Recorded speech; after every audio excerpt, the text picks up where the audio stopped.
What's up, Fam Multi here? How y'all doing? Hope you're having a beautiful day.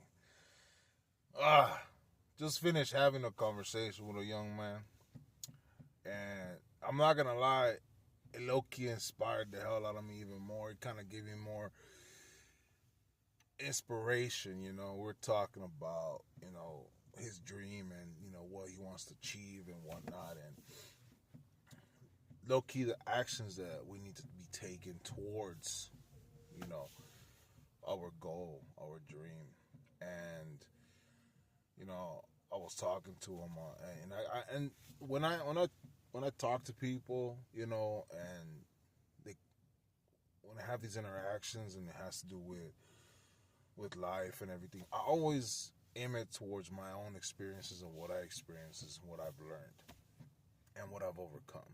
You know, I don't like being that type of person that just be like, oh yeah, you can do this and that and blah blah blah and yada yada yada, and I'm not doing it myself. That's very hypocritical. And so in that conversation, I put myself in it, and I told him, it's like, man, like you can do it. Loki, you can do it. And I told him, look at me.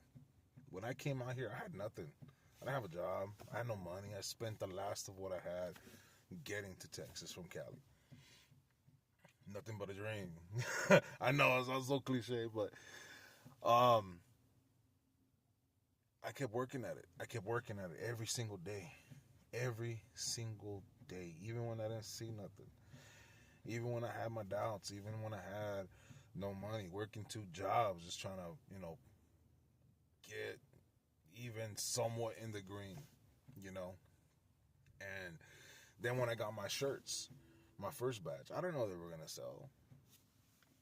I didn't know anybody was going to like them. It was an idea, a dream, something that represented me. And people started getting them. Now a lot of people are getting them, which I didn't expect it to, and I feel so blessed. And believe me, every time someone gets a shirt, I'm just like, man, I appreciate you. And then I got my second design, and they started, people started liking them, and they started buying them, and now we have our first ATV. So I gave them that example, like, started from nothing. I just kept at it. I had a lot of naysayers, had a lot of people talk smack, tell me things, and say you're irresponsible and this and that, and it's a risk. And I'm just like, I just kept believing.